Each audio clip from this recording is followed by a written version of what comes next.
It's a 2-2 series. Hello. Kenny, how do you feel about living in Spida's world?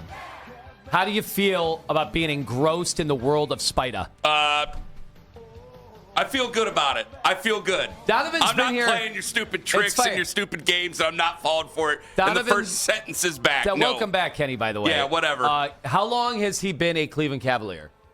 4 years. I've never used the term Spida.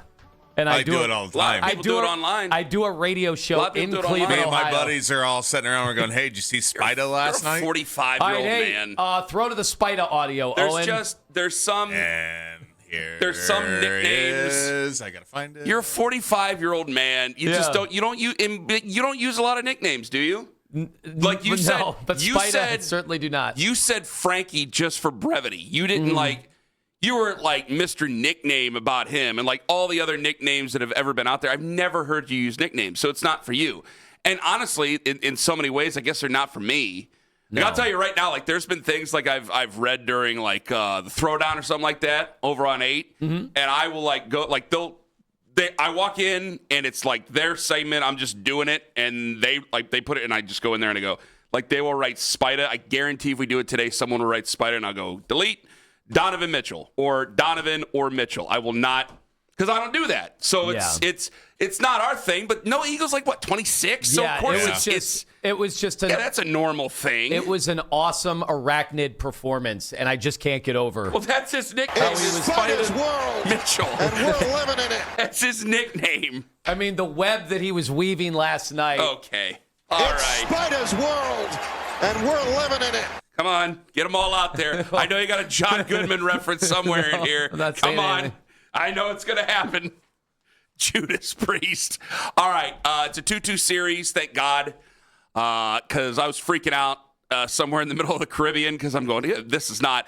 I got to tell you guys, I was absolutely shocked. I was completely shocked. I had coworkers here who were trying, not the usual suspects, who were trying to like kind of rub my nose in, like, "Oh, Ken, I thought you said that Detroit wasn't as good as the Cavs and are a bad matchup." I go, I don't think they're as good as the Cavs, and I don't think that we're a good matchup for them. I'm very surprised that we're down 2-0 in this series. So for them to come back, and there were some people making a big deal about the 17-point lead in Game 3. I'll just say this real quick. You and I just kind of always just like, yeah, it's a 17-point lead. It's the first half. Like these things, they come and go in spurts, and like if they were, I don't know what lead to me is safe in a first half of an NBA basketball game, playoffs or regular season or whatever. But I thought last night's game, obviously a performance where if you go down 3-1, like that's a series. So to bring it back 2-2, and now it's like, all right, I know the challenge is out there by a lot of fans where it's they got to win on the road. Of course they got to win on the road. Yeah. Do it on the road. Yeah, but we can look at them and say, yeah, they got to win on the road. And also say, well, there's a hell of a performance by Donovan Mitchell in a point where you needed it badly, where there was a lot of dissension and criticism, and rightfully so, guys, rightfully so. I'm not saying any of you're wrong in your criticism there in the first 2 games and really the first 3 games. I think you guys are all correct about it for the most part. I'm sure there's some things that we could be nitpicky about, but I got 4 hours to go on that one. But it was something that they needed to do, and they got it from their leader at the right time when they needed to go and have themselves, in so many ways, a season-saving performance. And I'm glad they got it back. I'm glad they got it back 2-2. I'm very surprised it was a 2-0 series lead for Detroit, but I'm glad we're back even here. Yeah, I thought. Relieved. Well, on Friday, I don't know if the message got back to you wherever you were. I don't know if you had to, figure out how to have a dock actually accept your boat. Did that happen at any point, or were you okay? No, we were good. Okay, just making sure. Oh, you guys were making a bunch of Hannah-virus references while we were gone, we were responsible because, the fear. We almost did, and then we read the actual Then we started article. reading what was happening, and we're like, maybe we don't want to go down that path. There you go. What you guys want to do when I'm not here, that's fine. I don't care. So I said Friday, the season's over. I was with Baskin. I'm like, the series is over. And Baskin's like, what are you talking about? They just need to do this, this, and this. And I'm like, win 4 out of 5 games after what we've seen. Harden can't dribble. Donovan, a superstar. He doesn't even look like an all-star. And Evan Mobley, while he, given some nice minutes defensively. And then yesterday happened. Like, all right, Game 3, they came out, won. Their backs were against the wall. Whatever. You got to win 1. You can't get swept by Detroit. But yesterday, to see the best out of James Harden, the best out of Donovan Mitchell, and the best out of Evan Mobley. I was about to say that he's going to go under the radar a little bit today, just in general conversation. But Jared Allen was obviously very. If you heard the pre-show, the warm-up show with Jeff, he was over the top in a good way. Jared Allen was in the praise of Evan Mobley about how much he's grown and how great he did last night. Go ahead. Oh, he looked like I called him an alien KG, young KG. Do you remember the young Kevin Garnett that could guard 30 feet from the basket and then around the rim was erasing everything and then getting his mitts on everything? That was just one of the best defensive performances I've seen from Evan Mobley in his career. I'm sure he's had games with either more blocks or more steals or whatever. I don't know statistically where it measures, but the eye test, Detroit was worried about Evan Mobley on every single play. And then you consider how James Harden got the party started early, and then what Donovan Mitchell did, tying it was a record-tying performance for a half in an NBA playoff game. You finally saw everything come together. And they didn't even shoot well last night. They didn't shoot well from three-point range or the field. So it's not like, oh, we'll never be able to play anything like this again. Like, yeah, Donovan Mitchell's not going to do that, okay? And maybe Evan Mobley doesn't join the what club was I informed? The 553. The 553 club. The vaunted 553 club. What is the 553 club again for everybody? It's like the 227 club, but for basketball. That was a good show. Marla Gibbs. Yes. Yes.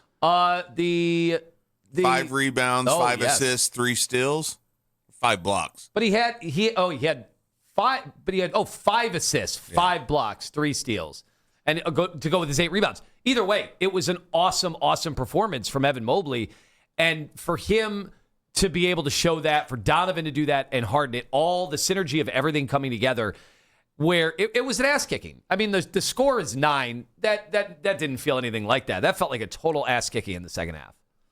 Wait, it's 5 blocks, 3 steals, and 5 assists from Evan Mobley. Well, it's not the 5-3-5. That would be the 5-3-5 is how the score how the box score reads. I only care about the 537 club.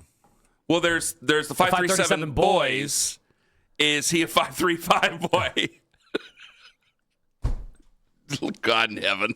All right. There's one thing for sure. He's no Spida. Where did they... It's Spider's world, and we're living in it. Telling you guys, you better watch out. You better watch out. All right. Well, I kind of want to ask, are we back in control of the series, or are we just back to 0?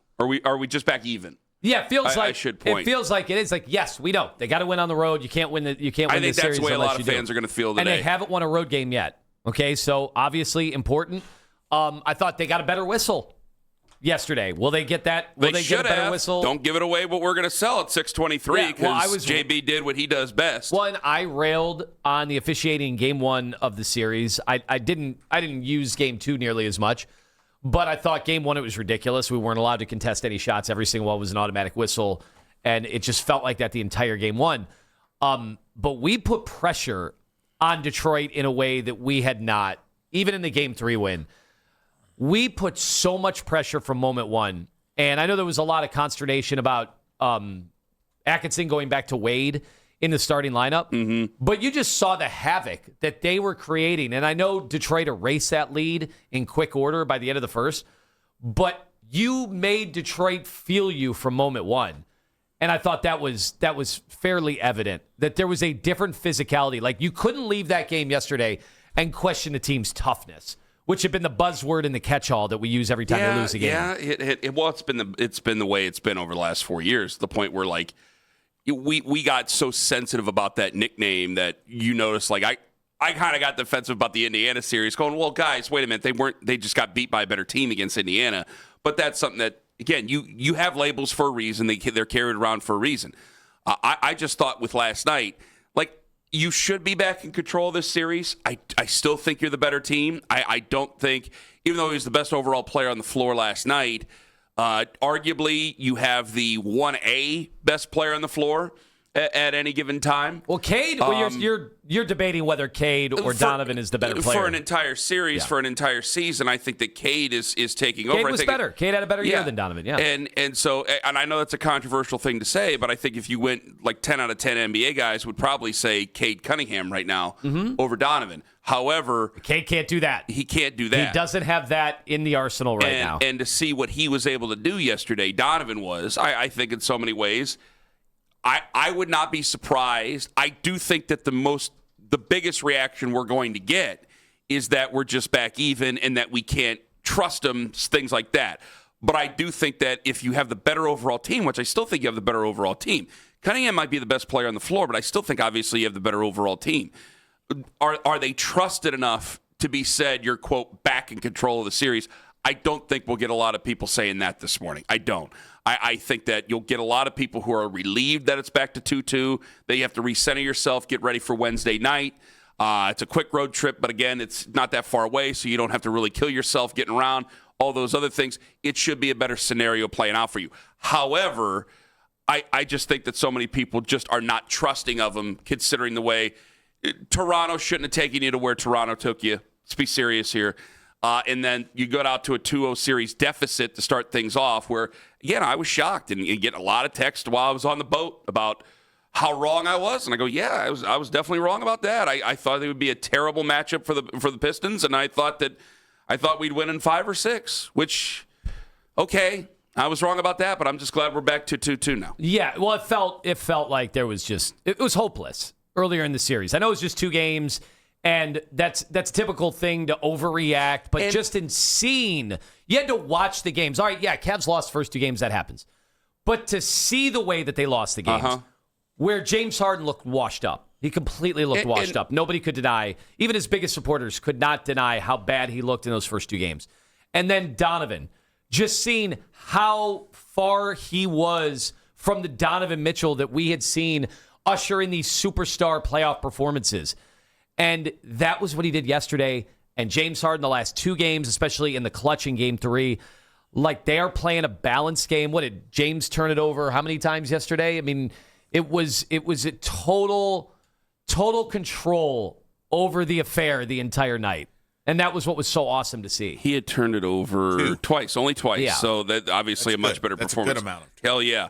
Well, I'm glad you brought up James just because, again, in the first 2 games of that series, Philly fans started to emerge. Houston fans starting to emerge. Clippers fans, whatever there are, started to emerge about, hey, this is who we told you were getting. This is what you're getting here. So I thought it was obviously a big performance last night for James. Let me clarify. I'm not going to get – I know we've had this big fight with a lot of the naysaying fans over the season. This time, I can't blame you. It's a 2-2 series. But I think if I were to sit here and tell people they need to trust the Cavs and trust what's going on, I think that'd be pretty disingenuous by me here, considering the way that this postseason has gone. I got to tell you. That's James Harden. He had 24 last night, considerably better than what he was in the first couple of games, and only had 2 turnovers in yesterday's game. 11 assists, and honestly, it should have been 19. The amount of threes that Sam Merrill, that he freed guys up. There were the hockey assists yesterday. The ball never stuck, except unless the possession was getting at the end of the clock or the ball ended up back in his hands. Yeah. That was the perfect synergy between James Harden and Donovan Mitchell. Yeah, I mean, he needed it as bad as anybody could. I mean, the memes were back out. The jokes were back out about James Harden, playoff James Harden. He needed it badly. I want to go back to something before we get to the JB conversation because he did what he does best, and started complaining about the refs last night. And we'll get to that coming up here in a moment. When I brought up, like, I think it's most fun when you can stand and really grandstand towards one side or the other. I don't have that feeling right now because it was a 2-0 series lead for Detroit. Yes, I feel you should be back in control of this series, but I think if I were to say that, I think it would come off it would come off pretty transparent, and you could see right through it. I just don't feel that way, and I think that there's a lot of fans who are. I don't want to take it the wrong way.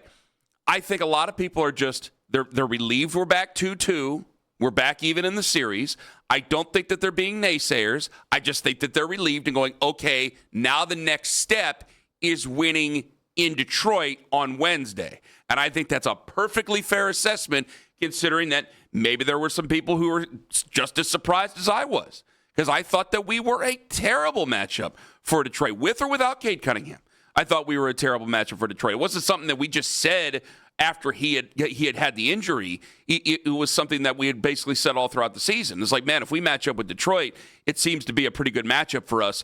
And in what Donovan did late yesterday was superhuman. I don't want to have him go do superhuman stuff throughout this game, because there was other things that I think that they did well. They scored off of turnovers. I think that was basically the difference when you look at the final score. I think they scored 9 off of turnovers last night, and that means if they won by 9, I'm just going to put 2 and 2 together. It's not that simple, but I'm going to simplify it that much. Like, I thought it was a great team-oriented win. Even how Donovan Mitchell played, I thought it was still that great. I just think that a lot of people are going to, rightfully so, kind of tap the brake a little bit there. Did you agree or disagree at the end of that the segment? I think that's totally fair. Look, we're still underdogs. You got to win on the road. The game has been officiated completely differently depending on where the games are, and that does matter, right? Like, you have to take that into consideration. I thought we got totally homered in game 1, and Detroit feels like they got totally homered yesterday. So how are the last 3 games going to be officiated? You know, if you get to game 7, road teams, I know we won our game 7 at home with that incredible run before the end of the first half and out of the gates in the third quarter. But over the last 10 years, there's been a huge shift where the road team actually comes into game 7 because the officiating is not as much a part of the game because they just let them play in game 7s. So, you know, you got to factor that in too, but you got to get to game 7 first, obviously, which means you have to win one of the next 2. It's just, if you were to ask me point blank, are the Cavs going to win the series? It's impossible to have a concrete. I'm being dead honest. I'm supposed to have an opinion on everything. Yeah. But I guarantee you, anybody who's actually formulated an opinion about this series has been wrong at some point already, because these games have been totally different. There's nothing in common with these 4 games. And the only thing I keep going back to, the only reason I would say, I can't say. Again, I would try to say that we're in control of the series, is you go back to guys like, I mean this is a litmus test in so many ways. You hear, when the games are on ESPN, I know they were on NBC last night, but when you have, like, inside the NBA, when you have Charles and Kenny and Shaq, and just the disdain in their voices they've had for the Cavaliers. Yeah. Oh, yeah. Over this, not just this series, but I mean the entire playoffs, where they have been mad because I think they feel that they need to be playing at a much better level than where they are. So if they're that disappointed in these guys, that has made me more disheartened. If they can step up to that level, it's not just based on them, but I keep going back to that type of evidence where these are 3 guys who played the game. They know the game. I'm going to listen to their opinions. I don't think that any of them. Charles Barkley has a way of speaking that makes people laugh and makes people think, but I don't think any of them are really hot take guys. I just think they give their opinion in funny ways.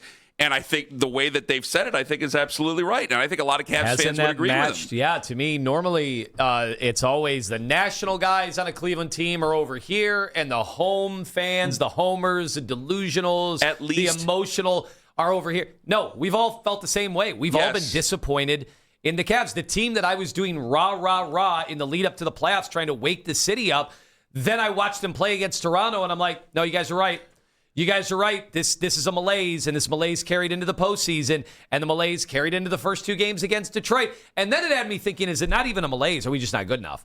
But last night is where you saw the talent edge. Yeah. Like, James Harden is better, at this age, is better than what they have. Save the Karis LeVert unbelievable first half or whatever, because you're not going to see that again. He's capable of that every now and then, Karis. But Evan Mobley defensively, yeah, that's better than anything Duran can do. That's better than anything Isaiah Stewart can do. Like, run the gamut. And Donovan Mitchell, so as good as Cade Cunningham, and he's been on another level. He has a chance to be first-team All-NBA depending on the voting and the injuries that happened this year. Cade Cunningham has been a better player, better superstar than Donovan Mitchell this year. But what Donovan authored up yesterday is something Cade does not have in his powers at this point. And that's going into the series. Like, was it Channing Frye, who I think was on the station? Like, going into the series, I was only seeing clips on the internet, so I want to get it right. Was it Channing Frye who went on Afternoon and was talking about Cade Cunningham being the better player in the? I think so. It was either him or Richard Jefferson. I think it was. It was Channing. Yeah, okay, it was Channing Frye. When Channing Frye scoffed and was like, "Hey, it's Cade Cunningham is the best player on this floor right now."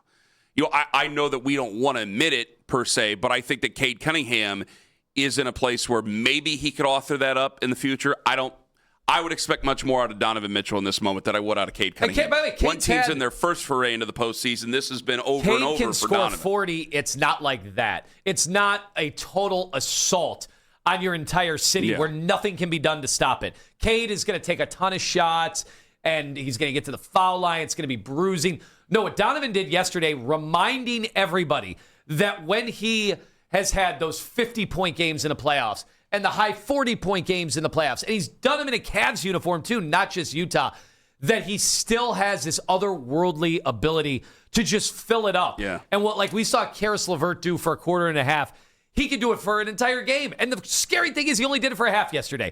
That first half, he didn't even play well. Donovan can play a more complete game than he did yesterday. Is he going to score as many points? I don't know. In the rest of this series, where I think it's going to be very physical, but he can play a more balanced game over the course of an entire 48. That really is, to me, the difference in who's great and who's good. Is where there's a guy like Donovan is a great player where you could put away a not great first half. Wasn't terrible, just wasn't very productive. You could put away a not great first half and come out in the second half and do it. You're not going to do 39 in the second half every night, but to be a dominant type of player, we've seen that type of second half performance out of Donovan as well. That's what changes between Donovan and a lot of other guys. I mean, you mentioned Karis LeVert. Yeah, Karis LeVert can have a good game, but is he going to be able to pick it up after? No, he's a sixth guy. So you're not going to really be able to start off in the second half and just heat right up the way that you were supposed to do in the first half, and you could still salvage the game. That's what Donovan did in so many ways. And then when you score 39 in the second half, you just end up being the most dominant player on the floor. JB did last night what JB does best. That was bitch about the refs, and here he is. It's unacceptable. It is. We didn't do enough, obviously, to help ourselves, and I'll start there. But, ever since we came to Cleveland, the whistle has changed. There's no way that one guy on their team shoots more free throws than our team. We're not a settle team. We're not a jump shooting team. We drive the ball, attack the paint. So what was done out there tonight, it's frustrating. But, we can't allow that to be the reason why. Because we didn't play well enough and play to the best of our capabilities. But again, you look at the foul count, you look at the disparity, and that's hard to overcome. And you wonder, the reason why. It's interesting, since Kenny made his comments publicly about, us, the whistle's changed in this series. First off, I think he's right. I think a lot of Cavs fans would agree. And finally, we're getting the whistle going our way here at home. Second of all, my first thought is JB doing JB things. I criticized him when he was in Cleveland because I thought he got distracted by arguing with the refs. I thought that there were times he let games get away from him emotionally because he was spending so much time in a ref's ear screaming at him. And then the team became a team of complainers. Yes, but I think that he brings up a valid point that we're going to have to bring up going into tomorrow morning, and really at later points in this show, we'll bring it up with Danny at 9, and then we'll have to bring it up tomorrow morning. What type of whistle are we going to get in Detroit? Have we balanced it out? Now are we going to be fair down the line as best we are? Or are we going to get a homerific type of whistle over there in Detroit and then have to come back here for game 6 and hopefully balance it out again? I think what Kenny brought up was right, and I think what JB brings up, even though, there's a history and I've been critical there before, I think what JB brings up is a valid point. I think it's fair.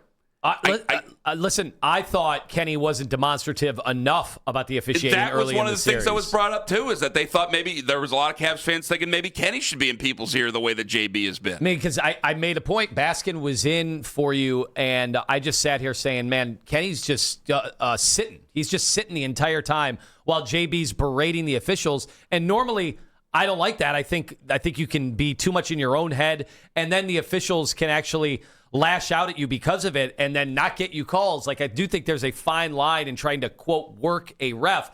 But JB did it, and it worked. All right, well, now it was Kenny's turn. I hope that we're not talking about officiating the final 2 or 3 games of this series. I hope so as well, but when you have 4 games like that to start things off, people like to complain about the refs in the first place. I think you are going to get some complaining coming up on Thursday morning after Wednesday's game.